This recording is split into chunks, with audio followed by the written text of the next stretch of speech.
CTV is all about the audience.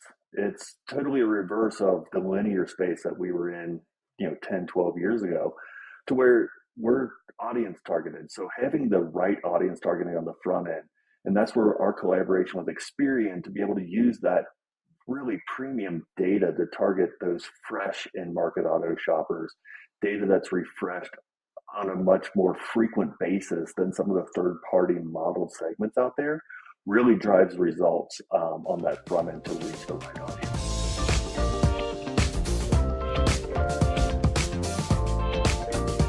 Hey, what's going on, Podcast Nation? It is Jason Harris here, and thank you for joining me on another episode of Supposed to Be in the Booth by Experian. In the booth? It was supposed to be in the booth with Experian. I have Kirsten with Experian, and I have Aaron. Guys, what's up? How you doing? Good this morning, Jason. How are you? Good. What's up, Kirsten? How you doing? I am doing well. Yeah, I feel like we need those that kind of popular social media photo right now, right? Where like everybody's in the little box, right? Like we're we couldn't be in the booth, so we're in the online box. Yes, that's right. We are in the online box. And I know we had plans to do this at NADA, and I think like most people's plans at NADA, it just didn't happen. It just didn't happen. But hey, for some of us, Aaron, did you make it? By the way, I didn't ask. Did you make? No, actually, I could not make it. I just could not get another flight in. So unfortunately, like a lot of people, just could not make it in. Well, it was cool. It was cool. I will say it was definitely smaller. So it was one of the more, I would say, intimate NADAs that I've been to at a long time versus just that, that mob of people that were there. But I'm glad we were able to find some time and connect, because there's definitely some cool stuff that I wanted to chat with both of you guys about. Because the two of you guys had put this really cool kind of this data-driven case study.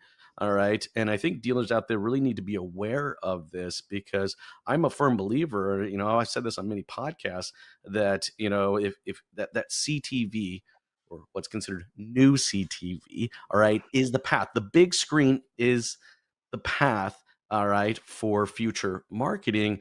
But I still think there's a lot of unknowns out there around how to do it, and what's the targeting parameters, what can be targeted, what's the attribution. So guys, I just want to get into it. Kirsten, I'll start with you from a data perspective, and then Aaron, I'll kind of follow up with you from the execution perspective. Tell me a little bit about this case study that you guys did together. Yeah, so we were so excited about these results, Jason. We did a case study we published last fall, and it was based on the results of a marketing campaign that Strategus executed. And what they did was and certainly Aaron can, share all sorts of details about this, but they worked with a tier 2 regional advertising agency representing a very large OEM. And they wanted to understand the performance of their connected TV campaign. So they evaluated the activity and attributed actual vehicle sales to the campaign. So the part that I love the most, though, is working with Experian. They were able to look at the vehicles that the dealers sold, the vehicles that their competitors sold, and really make real-time adjustments to this campaign to achieve even additional lift and results. No, that's cool. So it's not just a data-driven in the sense of the audience itself, but also having that feedback Mhm. loop to strategically adjust in real time. Aaron, tell us a little bit kind of about the campaign and maybe some examples of how you executed. Yeah, absolutely. We initiated a programmatic campaign targeting previous buyers of a specific vehicle model in that targeted region for that OEM. We leveraged connected television advertising as that first view, aiming to really raise awareness among that target audience. But then additionally, we used some remarketing techniques to serve online video and display to the viewers of those CTV ads to really drive a fuller funnel campaign. And to Kirsten's point, the results were quite impressive. The target audience consisted of over 100,000 households in that region. And we showed 133% vehicle purchase lift over what our control group showed. And then additionally, we used that information to optimize that campaign as we went forward. Who's buying the targeted vehicles, who's buying competitive vehicles, and being able to optimize the audiences and the delivery to drive even further lift over the unexposed audience. Now, those are kind of numbers as a dealer I get a little excited about. I'm not gonna lie, right?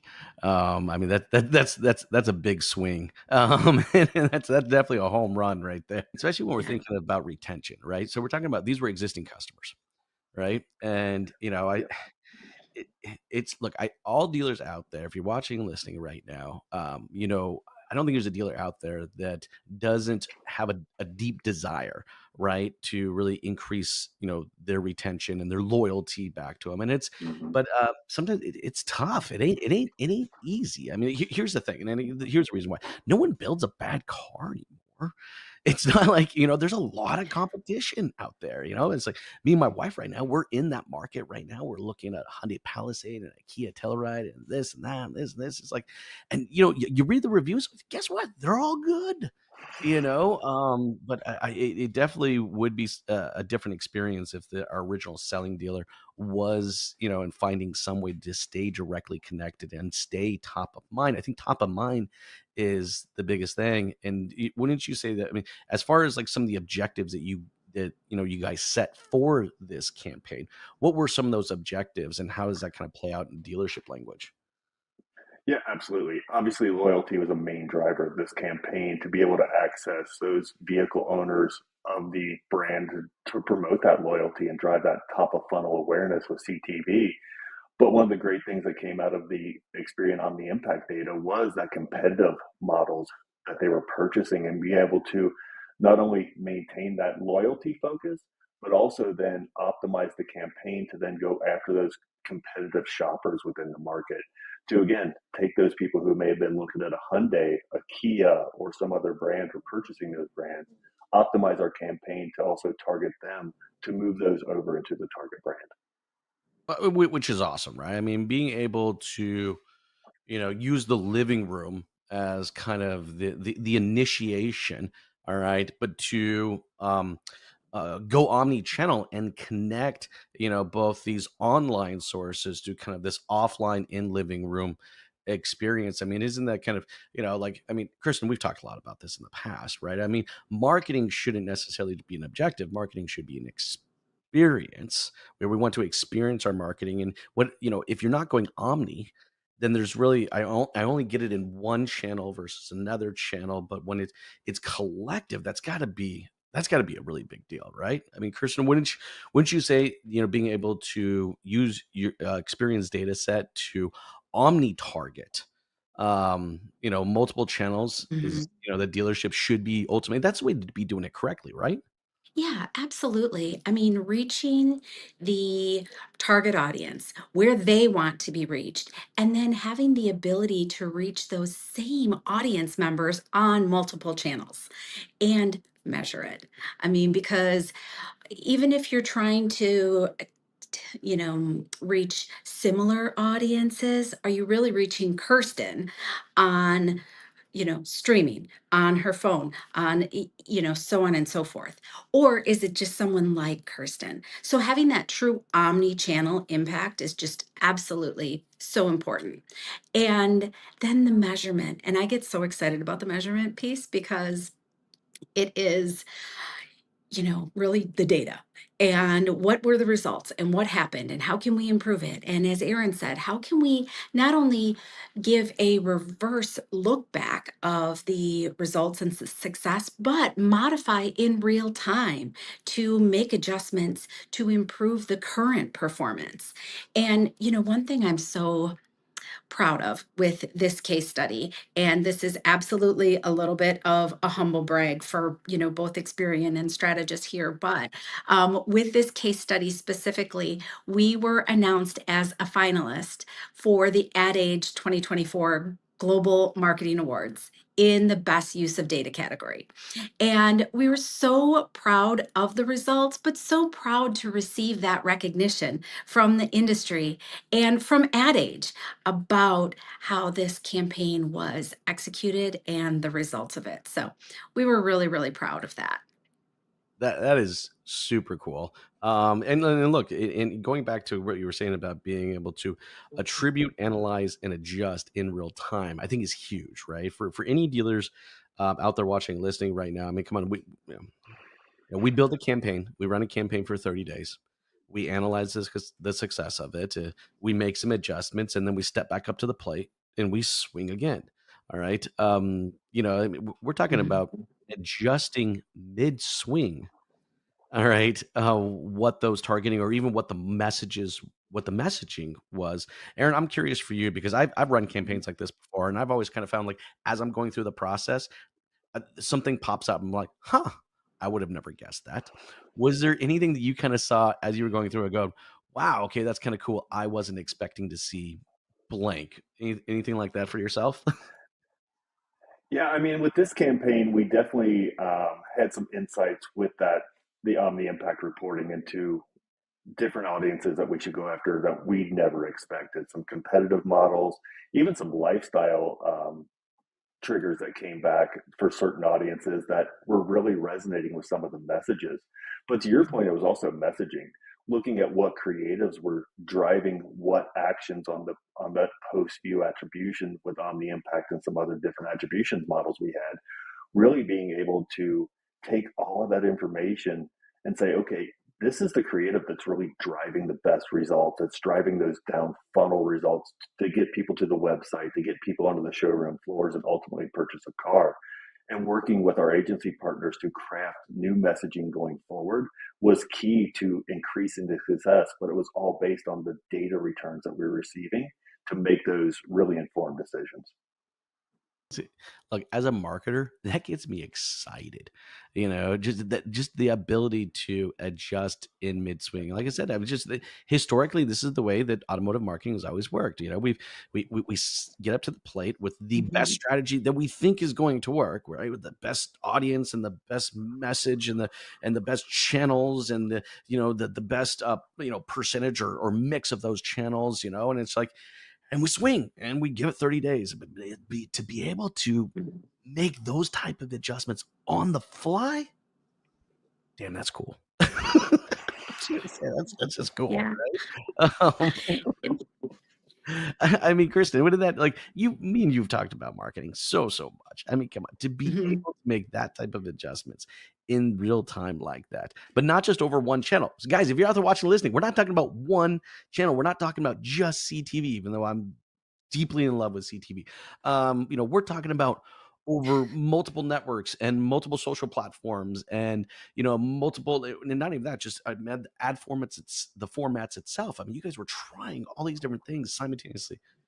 Anyways, sorry, I get a little excited about stuff like Yeah. Kirsten. I There get were so excited about it. I always love when someone's as enthusiastic as I am. Aaron, we got a chance to chat a little Mhm. bit before we got recording, and I know this wasn't necessarily on our docket, but I think it's a timely, conversation to have. And since I got the data queen herself, and and I got someone this entrenched into the world of CTV, I'm like, I got to talk about this because it's been coming up. I know there's not a large percentage of dealers out there that are currently using CTV, and I think some of that is because maybe they just there's a level of education they don't know. The fact that they don't know that you can do omni-channel, which I think is amazing, right? That's one, but something I ran into recently that I thought I'd want to pick your brain a little bit is I had a dealer friend reach out to me who was very excited about a CTV campaign that he ran, and that he was able to run these campaigns on these very high dollar networks. I was looking at this report. We're talking about, 15, $18 CPMs on Hulu and $30 CPMs on Disney. And look, guys, I'm not a CTV expert, but I do have a general idea of what inventory cost. And this sounded insane to me. Aaron, then you were telling me that there is some quote unquote like fake inventory. Is that a good way to say it? How would you say that? And what should dealers So, be looking for?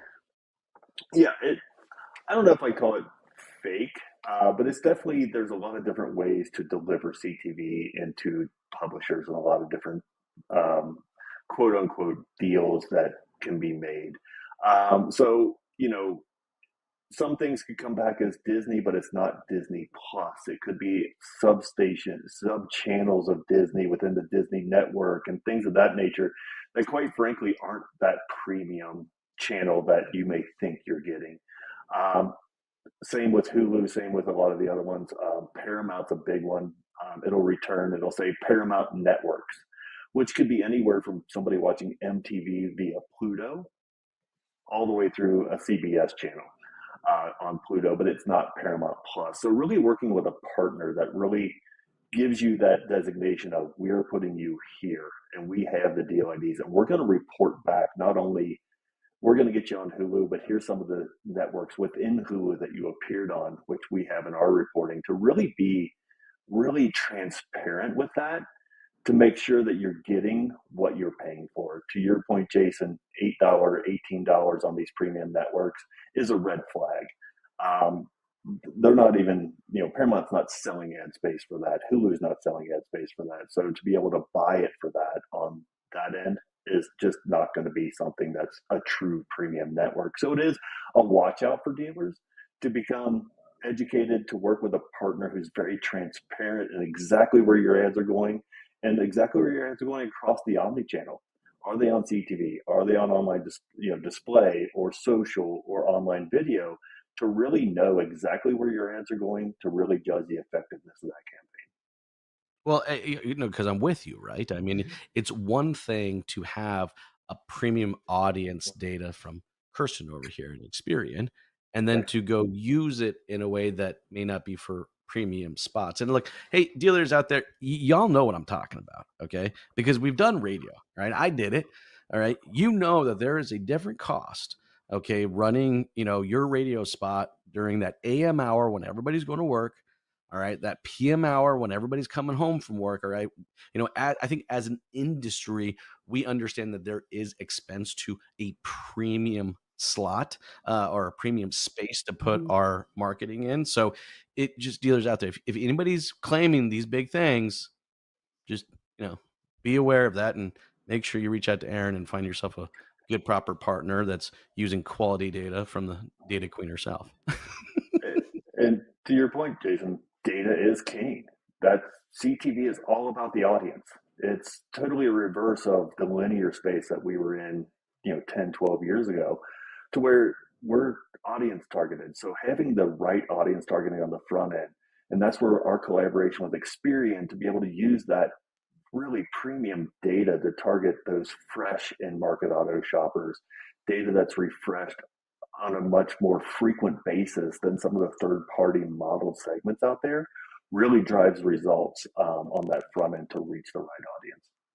And actually, I think that's a perfect segue kind of into our next Mhm. conversation. And Kirsten, this is going to be for you because I wanted to get into the attribution conversation. And I think Kirsten, you talked a lot Mhm. about using Experian data for audience targeting.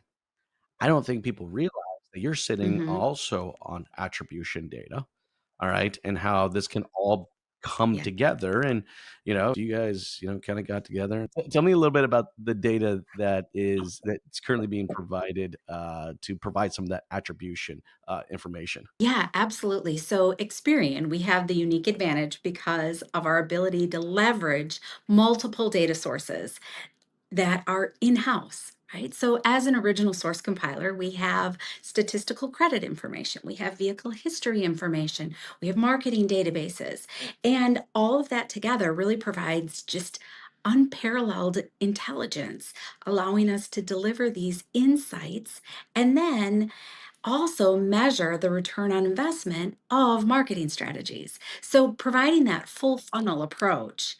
And I mean, working with someone like Strategist, that is really exciting for me is we are able to bring this to all of our clients, right? Where I know Joel Cox at Strategist has been really vocal about that of collaborating with experience has just allowed the democratization of this measurement solution. And you're able to provide it to dealers regardless of their size or sales volume. And that just hasn't been something that has always been necessarily historically true. So we're excited to just be able to offer this, but to offer it to so many people within the Well, and industry. look, I love what you're saying there because you're right, 100%, right? I mean, attribution engines kind of in this level of complexity has not been something that the tier 3 level has necessarily have access to. It's something you typically see in a tier 1, and I get it because, like driving F1 is not cheap. Right. But you're right. It has kind of come down to where it's like, yes, dealers can still participate and take advantage of these amazing engines that can drive their marketing strategies moving forward. I mean, the attribution is at the core of any good advancement in any solid strategy. And Aaron, man, you sounds like you guys have really taken this engine and built something really, really phenomenal because you're covering not only the CTV, but you're going fully omni-channel. But tell me a little bit about kind of at high level, what was your approach in developing your guys' attribution engine? Yeah, absolutely. Attribution is king, especially for auto. Being able to show from a CTV ad that's non-clickable and all the way through the omni-channel into the clickables, but really everything we're doing is a lot of interruptive and disruptive marketing. Our clients or our prospects are watching a television show, we're placing an ad in front of them, so they're going to react later. So being able to capture a post view visit. They saw one of our ads, they came back later. And where did they go on that dealer's website? What VDPs did they look at? And ultimately, with partnering with Experian over the last 10 months to develop this new omni impact that we can provide to the tier 3 dealers, also show any vehicle that the exposures bought post view to say, okay, yes, they bought your Fords, but they also bought Chevys. So again, taking that information to be able to optimize that campaign in real time to enhance that loyalty, but also go after the competitive nature. Being able to bring that level of just complete attribution from website visit to foot traffic to vehicle purchases by the exposed audiences is something that auto dealers can grasp. They can see the numbers, they can see what their campaign's doing every month. We can improve the campaign every month based on that data. And it's something that's never been available in the market up until today. No, I mean, look, marketing managers, I'm out there. If you're listening, I'm talking to you directly right now, right? You guys know that, to get this type of level of, attributed data or insights, we're typically waiting for a campaign to end. And in some cases, it could be 10 or 15 or 20 days after a campaign to end. And then we utilize those insights and we make adjustments to our messaging and maybe some of the audience targeting. And then we go and attempt to do it again. But Aaron, what you're saying is we can do this in real time. I don't have to wait. I don't have to wait to do this, but also not only do I have to collect, the attribution on all these different channels, and then for myself, now I'm not only a marketing manager, I have to be a data freaking expert, all right, to try to bring it all in together. Because you guys have taken an omni approach to this, I can actually see in real time what those channels are and how they're affecting and what I need to make adjustments to make better performance. I mean, just I don't know. I mean, for one marketing manager to any other marketing managers that they're listening to, like, guys, that's a big deal. I mean, I can just in my head, I'm thinking to me, Aaron, where I go with this is ad waste or ad spend waste, Mhm. right? Like, I mean, I do my damnedest not to waste money, but the speed of that data coming back to me naturally just that's what happens, right? Anyways, I digress. Love this. I really, really love this attribution engine. I know we're getting towards the tail end of our time, guys. And you know me, I could, Kirsten, comes to marketing, data, attribution engines. Come on, I can talk about this crap all day long. I love this stuff. But I think we covered a fair amount, and I definitely think that there's some conversations that still need to be had. Elements of this conversation today that needs to be continued. So, Aaron, for everybody out there watching, listening right now, who would love to kind of connect with you and maybe continue some part of today's conversation, because I still think there's a lot to kind of dive into here. What's the best way to connect with you, Aaron? Yeah, absolutely. Our website, strategist.com, or you can connect with me directly. My email is aaron@strategist.com. Happy to answer any questions and obviously roll through what the possibilities are with not only our targeting, but our attribution specifically for 100 dealers. Man, I love it. I'm excited for any dealers out there that will jump on this offer and have these conversations with you. Kirsten, for any of my agency friends out there that have been listening and didn't even know that they had some of these additional data sets available to them, Kirsten, how can they reach out to you? How can they have those contacts and say, hey, I want to do that with Aaron too? How can they have those conversations with you, Kirsten? What's the best way to connect? Yeah, absolutely. We'd welcome that. And we'll give everybody the link to the case study if they'd like to view additional details, reference any of the information we chatted about. And then, of course, anyone is always welcome to contact me. LinkedIn is probably the easiest. You can always reach me at my email as well, kirsten.vonbush@experian.com, or you can just submit an inquiry on experian.com auto data. Thank you so much. Hey, for everybody out there watching and listening, we appreciate you. You are awesome because you listen to the show. But I will say this, the biggest compliment you can ever get a content creator in the world is to share the show. All right. If you got a marketing manager or a GM or even an agency friend of yours that needs to listen to this conversation, please share the show. It means so much to us. Again, thank you so much for your time. And you all have an amazing